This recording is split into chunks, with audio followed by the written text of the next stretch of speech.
অপ্ৰেম কবি অৰ্চনা গগৈ।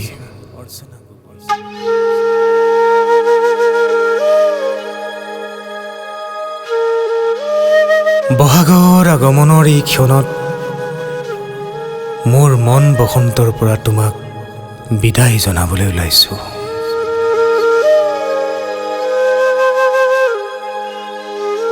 তোমাৰ দীঘল পদূলিত বাগৰি যোৱা মোৰ উচুপনিয়ে তোমাৰ বুকুত খুন্দা মাৰে নে নামাৰে মই নাজানো।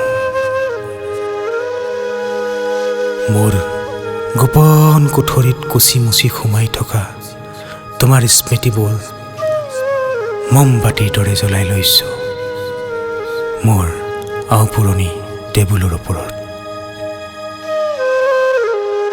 মোৰ পুৰণি কামিজটোৰ পকেটৰ পৰা সৰি পৰে কবিতাৰ মালা।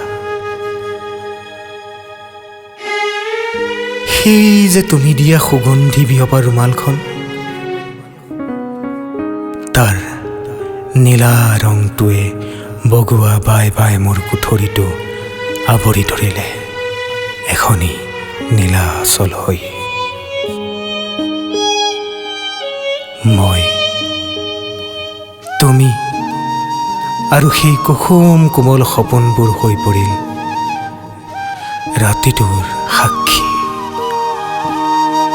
তুমি মোৰ অভিসাৰিকা হলা আৰু মই উপৰ্যুপৰি চুমা খালো তুমি সদৃশ সপোন সনা কবিতাবোৰত।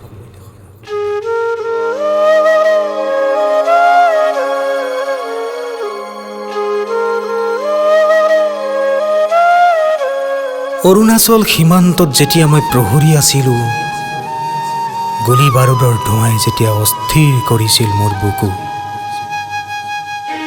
প্ৰেমহীনতাই যেতিয়া খহাই পেলাইছিল মোৰ সপোন, তেতিয়াই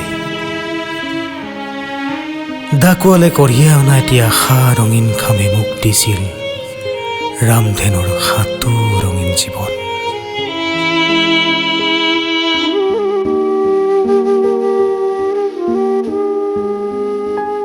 তোমাৰ কবিতা সাগৰ গভীৰ ৰঙৰ এখনি ৰুমাল, তোমাৰ ওঠৰ পৰশ পৰা আধা খোৱা এটি চকলেট। মোৰ দুৰ্ভাগ্য আৰু ব্যৰ্থতা যে আজি সেই কবিতাবোৰ কুটি খাইছে বিচ্ছেদৰ পোকে।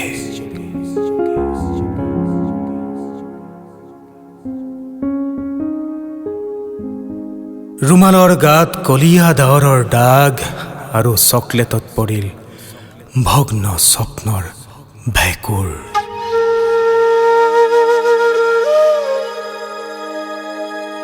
তুমিবিহীন হৈ মই কেৱল হম সীমান্ত প্ৰহৰী। ঈশ্বৰ পুত্ৰ এই যৱনিকাৰ সাক্ষী হ'ব। মোৰ গীৰ্জা আৰু তোমাৰ নামঘৰ নিৰ্বিকাৰ হৈ পৰি ৰব। বহু প্ৰশ্ন উত্তৰবিহীন হৈ থাকিব, অব্যক্ত অপ্ৰকাশ্য হৈয়ে লহপহকৈ গুপুতে বাঢ়িব ব্যৰ্থ ভাল পোৱাৰ নিমাত হুমুনিয়া আমৃত্যু পৰ্যন্ত।